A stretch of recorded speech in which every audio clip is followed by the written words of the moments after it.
Story ನೋಡಿ ಆಮೇಲೆ ನೀವು ಹೇಳಬೇಕು ಅವರ ದಶಸೂತ್ರ ಯಾವುದು ಅಂತ. ಎಷ್ಟು ಓಟ್ ಬರಬಹುದು ನೀವು ಒಂದು ಲೆಕ್ಕ ಹಾಕಬೇಕು. ರಿಪೋರ್ಟ್ ನೋಡಿ.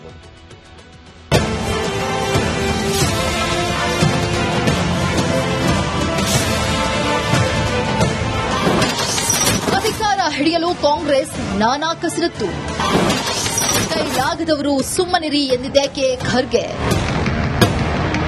ಇರೋಬರೋ ಚುನಾವಣೆಗಳನ್ನ ಸೋಲುತ್ತಾ ಪ್ರತಿ ಲೋಕಸಭೆ ಚುನಾವಣೆಯಲ್ಲಿ ರಾಹುಲ್ ಗಾಂಧಿಯನ್ನ ರೀಲಾಂಚ್ ಮಾಡುತ್ತಾ ಕಾಂಗ್ರೆಸ್ ಪಾರ್ಟಿ ವಾಯು ವೇಗದಲ್ಲಿ ಪತನದತ್ತ ಸಾಗ್ತಾ ಇದೆ. ಇದೆಲ್ಲವನ್ನ ಕಂಡ ಅಧ್ಯಕ್ಷ ಖರ್ಗೆ ಗುಜರಾತ್ನ ಅಹಮದಾಬಾದ್ನಲ್ಲಿ ಕಾಂಗ್ರೆಸ್ ರಾಷ್ಟ್ರೀಯ ಕಾರ್ಯಕಾರಿಣಿ ನಡೆಸಿದ್ರು. ಪಕ್ಷಕ್ಕಾಗಿ ದುಡಿಯೋಕೆ ಆಗಲ್ಲ ಎಂದ್ರೆ ಸುಮ್ಮನಿರಿ ಎಂದು ಖಡಕ್ ವಾರ್ನಿಂಗ್ ಅನ್ನು ಮಾಡಿದ್ರು. भाइयों, मैं ज्यादा नहीं कहना चाहता हूं. जो कुछ कहना था हमारे राहुल गांधी जी ने स्पष्ट किया और कहा कि किस ढंग से हमको आगे बढ़ना है. ಕಾಂಗ್ರೆಸ್ ದಶಗುರಿ. ಕಾಂಗ್ರೆಸ್ ರಾಷ್ಟ್ರೀಯ ಕಾರ್ಯಕಾರಿಣಿಯಲ್ಲಿ 10 ಮಹತ್ವದ ತೀರ್ಮಾನ ತೆಗೆದುಕೊಳ್ಳಲಾಗಿದೆ. ವಕ್ಫ್ ತಿದ್ದುಪಡಿ ಕಾನೂನು ವಿರುದ್ಧ ಹೋರಾಡುವುದು, ಮತಾಂತರ ವಿರೋಧಿಸೋರ ವಿರುದ್ಧ ಸಮರ ಸಾರುವುದು, ಮೋದಿ ವಿದೇಶಾಂಗ ನೀತಿ ವಿರುದ್ಧ ನಿಲ್ಲುವುದು, ಚೀನಾ 2000 ಚದುರ ಕಿಲೋಮೀಟರ್ ಭೂಮಿ ಆಕ್ರಮಿಸಿದ್ದನ್ನ ಸಹಿಸೋದಿಲ್ಲ, ದಲಿತ ಆದಿವಾಸಿಗಳ ಮೇಲಿನ ದೌರ್ಜನ್ಯವನ್ನ ಖಂಡಿಸಬೇಕು, ದೇಶದಲ್ಲಿ ಜನಗಣತಿ ನಡೆಸುವಂತೆ ಪಟ್ಟು ಹಿಡಿಯಬೇಕು, ಜಾತಿ ಧರ್ಮ ಭಾಷೆ ಆಧಾರಿತ ವಿಭಜನೆ ಸಹಿಸಲ್ಲ, ಬಿಜೆಪಿಯ ಕೋಮುವಾದದ ವಿರುದ್ಧ ಯುದ್ಧ ಸಾರಬೇಕು, 3 ಕೃಷಿ ಕಾನೂನುಗಳ ರದ್ದತಿಗಾಗಿ ನಿರಂತರ ಹೋರಾಟ ಮಾಡಬೇಕು, ಜೊತೆಗೆ ಇವಿಎಂ ವಿರುದ್ಧ ಹೋರಾಡಬೇಕು ಎಂದು ತೀರ್ಮಾನಿಸಲಾಗಿದೆ. बीजेपी ने महाराष्ट्र में चुनाव कैसे जीता है वो आपको बता देंगे. किस प्रकार से जीता है. इलेक्शन कमीशन से हमने वोटर लिस्ट, महाराष्ट्र की वोटर लिस्ट हम पूछ के थक गए. आज तक इलेक्शन कमीशन हमें महाराष्ट्र की वोटर लिस्ट नहीं दे पा रहा है. तो हमारी एक विचारधारा है जिसको आरएसएस आइडियोलॉजी कह लीजिए या राइट विंग आइडियोलॉजी कह लीजिए या सनातनी विचारधारा कह लीजिए, संस्कारी विचारधारा भी कह लीजिए. इनकी क्या विचारधारा है? इनकी विचारधारा है चोर चोर मौसेरे भाई. जहां ये मिले वहां तो चोर इकट्ठे हुए और डाकुओं की गैंग बन गई. ಕಾಂಗ್ರೆಸ್ ನಾಯಕರು ಇಷ್ಟಕ್ಕೆ ಸುಮ್ಮನಾಗಿಲ್ಲ. ಅಂಬೇಡ್ಕರ್ ಪಟೇಲರಿಗೆ ಪಕ್ಷ ಅನ್ಯಾಯ ಮಾಡಿಲ್ಲ ಅಂತ ಜನರಿಗೆ ತಿಳಿಸುವುದಕ್ಕೆ ನಿರ್ಧರಿಸಿದ್ಯಂತೆ. Rajashekhar Jahangirdar, news desk, Republic Kannada. ಒಂದು 10 ಸೂತ್ರವನ್ನು ಕೊಟ್ಟರು. ನನಗೆ ಗೊತ್ತಿಲ್ಲ ಅದರಿಂದ ಎಷ್ಟು ಲಾಭ ಆಗುತ್ತೆ ಅಂತೇಳಿ ಅವ್ರದ್ದು ಕ್ಯಾಲ್ಕುಲೇಷನ್ ಆಗಿರ್ಬೋದು. ನಂಬರ್ 1. ಎರಡನೇದು ಕ್ಯಾಲ್ಕುಲೇಷನ್ ಏನಪ್ಪಾ ಅಂತಂದ್ರೆ ಅವರೊಂದು ಮಾತನ್ನು ಹೇಳಿದ್ರೇನು ರಾಹುಲ್ ಗಾಂಧಿ, ನಾವು ಚುನಾವಣಾ ಆಯೋಗದಿಂದ ಇದನ್ನ ಕೇಳಿದ್ವಿ ಅಂತ, ಯಾವುದು ವೋಟರ್ ಲಿಸ್ಟ್ ಕೇಳಿದ್ವಿ ಅಂತ. ಅಲ್ಲ, ನನ್ನದು ಒಂದು ಸಿಂಪಲ್ ಪ್ರಶ್ನೆಯಪ್ಪ, ನೀವು ವೋಟರ್ ಲಿಸ್ಟ್ ಅನ್ನು ಯಾವಾಗ ಪಡಿಬೇಕಾಗಿತ್ತು? ಎಲೆಕ್ಷನ್ಗಿಂತ ಮೊದಲು ಕೊಡ್ತಾರಲ್ಲ ವೋಟರ್ ಲಿಸ್ಟ್, ಎಲ್ಲಾ ಕಡೆ ಸಿಗತ್ತಲ್ಲ. ನೀವು ಆಗ ಪಡ್ಕೊಂಡಿಲ್ಲ, ಗೆದ್ದ ನಂತರ ವೋಟರ್ ಲಿಸ್ಟ್ ಕೊಡಿ ಅಂತಂದ್ರೆ ಯಾರ ಫೇಲ್ಯೂರ್ ಇದು? ಈಗ ನಾವು ವೋಟ್ ಆಗ್ಲಿಕ್ಕೆ ವೋಟರ್ ಲಿಸ್ಟ್ ಅಥವಾ ನಮ್ಮ ಮೊದಲು ಬೇಕಾ ನಂತರ ಬೇಕಾ? ಮೊದಲು ಬೇಕಲ್ವಾ? ಆಗ ಲಿಸ್ಟ್ ಕೊಡ್ತಾರಲ್ವಾ, ಆಯೇ ಶಾಸಕರಿಗೆ ಕೊಡ್ತಾರಲ್ವಾ, ಆಯೇ ಅಭ್ಯರ್ಥಿಗಳಿಗೆ ಕೊಡ್ತಾರಲ್ಲ, ಸಿಗತ್ತಲ್ವಾ?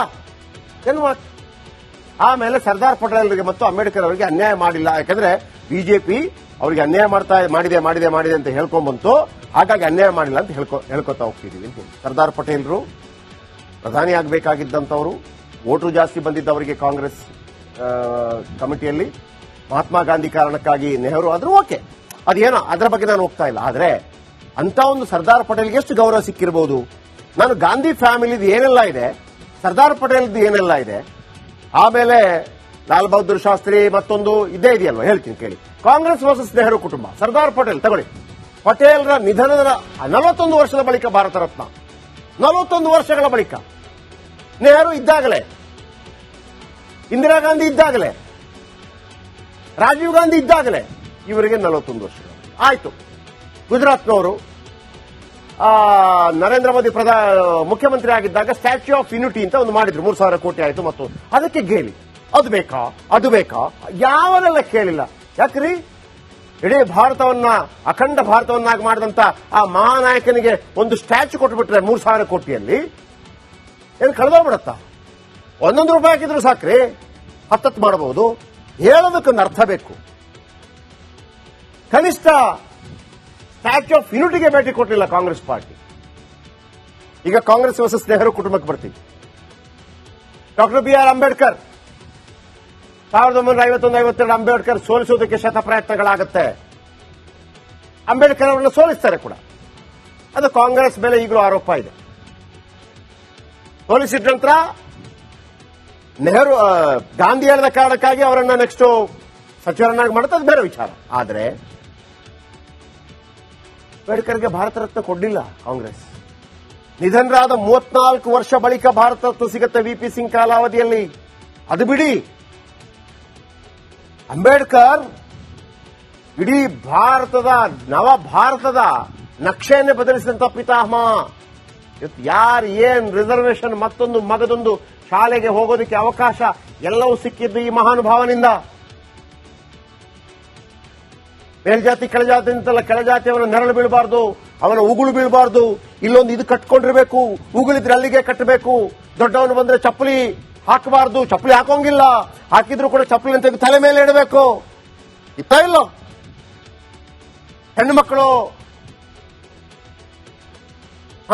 ಬ್ಲೌಸ್ ಹಾಕೋಂಗಿಲ್ಲ, ಇಲ್ಲ. ದೊಡ್ಡವರ ಮುಂದೆ ಕಚ್ಚೆ ಮೇಲೆ ಕಟ್ಟೋಂಗಿಲ್ಲ, ಕೆಳಗೆ ಬಿಡಬೇಕು. ಬದಲಾಗಿದ್ದು ಈ ನಾಯಕನಿಂದ. ಇವರಿಗೆ ಡೆಲ್ಲಿಯಲ್ಲಿ ಒಂದು ಸಮಾಧಿಗೆ ಜಾಗ ಕೊಡಲಿಲ್ಲ, ಮುಂಬೈ ತರಬೇಕಾಯ್ತು. ಹಿಸ್ಟ್ರಿ ನೆನಪು ಮಾಡಿದ್ರೆ ನೆನಪು ಮಾಡೋಣ. ಸುಭಾಷ್ ಚಂದ್ರ ಬೋಸ್ ಭಾರತಕ್ಕೆ ಸ್ವಾತಂತ್ರ್ಯ ಕೊಡಿಸಲು ಹೋರಾಡಿದ ಪರಮ ಪರಮ ಪರಮ ವೀರ. ಜೀವಂತವಿದ್ದಿದ್ರೆ ಮೊದಲ ಪ್ರಧಾನಿ ಖಂಡಿತವಾಗ್ಲೂ ಆಗ್ತಾ ಇದ್ರು. ಸ್ವಾತಂತ್ರ್ಯ ಸಿಕ್ಕ 4 ದಶಕಗಳ ಬಳಿಕ ಭಾರತ ರತ್ನ ಕೊಟ್ಟಿದ್ದರು. ನೇತಾಜಿ ಫೈಲ್ಸ್ ಬಹಿರಂಗಪಡಿಸಲು ಅಪಸ್ವರ ಮತ್ತೊಂದು ಬಹಳ ಬಂದಿತ್ತು. ಆದರೆ ಅಂಬೇಡ್ಕರ್ ಮತ್ತು ಪಟೇಲ್ರಿಗೆ ಸಿಗಬೇಕಾದಂತ ಗೌರವ ಸಿಕ್ಕಿದೆಯಾ? ನೇತಾಜಿ ಬಿಡಿ, ಅವರಿಗೆ ಯಾರು ಗೌರವ ಕೊಡಬೇಕಾಗಿಲ್ಲ, ಅವರು ಇಲ್ಲಿದ್ದಾರೆ. ಪ್ರತಿಯೊಬ್ಬ ಭಾರತೀಯನ ಎದೆಯಲ್ಲಿ ಇಂದು ಎಂದೆಂದು ಮುಂದು. ಅದು ಸುಭಾಷ್ ಚಂದ್ರ ಬೋಸ್ ಅಲ್ಲ, ಸುಭಾಷ್ ಚಂದ್ರ ಬಾಸ್. ನೆಕ್ಸ್ಟ್ ಗಾಂಧಿಗಳ ವಿಚಾರ ಹೇಳ್ತೀನಿ ಈಗ. ಇಷ್ಟಲ್ಲ, ನೆಹರು ಹೆಸರಲ್ಲಿ ಬರೋಬ್ಬರಿ ಗಾಂಧಿ ಹೆಸರುಗಳಲ್ಲಿ 28 ಭಾರತೀಯ ಕ್ರೀಡಾ ಟೂರ್ನಿ ಮತ್ತು ಟ್ರೋಫಿ ಹೆಸರಿದೆ. ಪಟೇಲ್ರದಿದೆಯಾ, ಸುಭಾಷ್ ಚಂದ್ರ ಬೋಸ್ರದಿದೆಯಾ, ಅಂಬೇಡ್ಕರ್ದಿದೆಯಾ? ಗಾಂಧಿ ಕುಟುಂಬದ ಹೆಸರಲ್ಲಿ 19 ಸ್ಟೇಡಿಯಂ ಇದೆ. ಅರೇ ವಾ!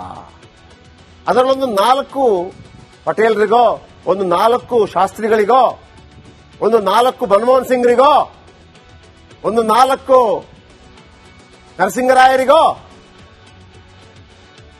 ಒಂದೆರಡು ದೇವೇಗೌಡರಿಗೋ ಕೊಡ್ಬೋದಿತ್ತಲ್ಲ. ಬರೋಬ್ಬರಿ 5 ಏರ್ಪೋರ್ಟ್ ಬಂದರುಗಳಿವೆ ಗಾಂಧಿ. ಇದೇ ಜವಾಹರ್ಲಾಲ್ ನೆಹರು, ಇದೇ ಇಂದಿರಾ ಗಾಂಧಿ, ಇದೇ ರಾಜೀವ್ ಗಾಂಧಿ, ಇದೇ ಸಂಜಯ್ ಗಾಂಧಿ. ಸಂಜಯ್ ಗಾಂಧಿ ಅವರ ಹೆಸರಲ್ಲಿ ಒಂದಲ್ಲ ಎರಡಲ್ಲ 98 ಶೈಕ್ಷಣಿಕ ಸಂಸ್ಥೆಗಳಿವೆ. ಒಂದು 4 ಜನ ಕೊಡಬಹುದಿತ್ತು. ಗಾಂಧಿ ಕುಟುಂಬದ ಹೆಸರಲ್ಲಿ 51 ಪ್ರಶಸ್ತಿಗಳಿವೆ. ಮಹಾತ್ಮ ಗಾಂಧಿ ಅಲ್ಲ, ಈ ಗಾಂಧಿ. ಅಲ್ಲಿ ಅಂಬೇಡ್ಕರ್ ಕೊಡಬಹುದಿತ್ತು. ಎಲ್ಲಿ ಅಂಬೇಡ್ಕರ್? ಅಲ್ಲೊಂದು ಇಲ್ಲೊಂದು. ಎಲ್ಲಿ ಪಟೇಲ್ರು? ಅಲ್ಲೊಂದು ಇಲ್ಲೊಂದು. ಎಲ್ಲಿ ಲಾಲ್ ಬಹದ್ದೂರ್ ಶಾಸ್ತ್ರಿ? ಅಲ್ಲೊಂದು ಇಲ್ಲೊಂದು. ಗಾಂಧಿ ಕುಟುಂಬದ ಹೆಸರಲ್ಲಿ 15 ಫೆಲೋಶಿಪ್ಗಳಿವೆ. 74 ರಸ್ತೆ ಕಟ್ಟಡಗಳ ಸ್ಥಳಗಳು ಹೆಸರುಗಳಿವೆ. 74 ರಸ್ತೆ ಕಟ್ಟಡ. ಈ ಬೆಂಗಳೂರು ವಿಶ್ವವಿದ್ಯಾಲಯಕ್ಕೆ ಈಗ ಏನು ಮನಮೋಹನ್ ಸಿಂಗ್ ಹೆಸರು ಇಡ್ತಾರಂತೆ ಕರ್ನಾಟಕ ಕಾಂಗ್ರೆಸ್. ಯಾಕೆ ನಿಮಗೆ ಇನ್ನೊಂದು ವಿಶ್ವವಿದ್ಯಾಲಯ ಕಟ್ಟಿ ಅದಕ್ಕೆ ಹೆಸರಿಡ್ಲಿಕ್ಕೆ ಆಗಿಲ್ವಾ? ಯಾರೋ ಮಾಡಿದಕ್ಕೆ ಹೆಸರಿಟ್ಬಿಟ್ರು ಸಮಾಧಾನನಾ? ಕೇಳಿದ್ದ. History is history. ನೆನಪಿದೆ ಹಿಸ್ಟ್ರಿ. ಈಗ ಒಂದು ಬ್ರೇಕ್.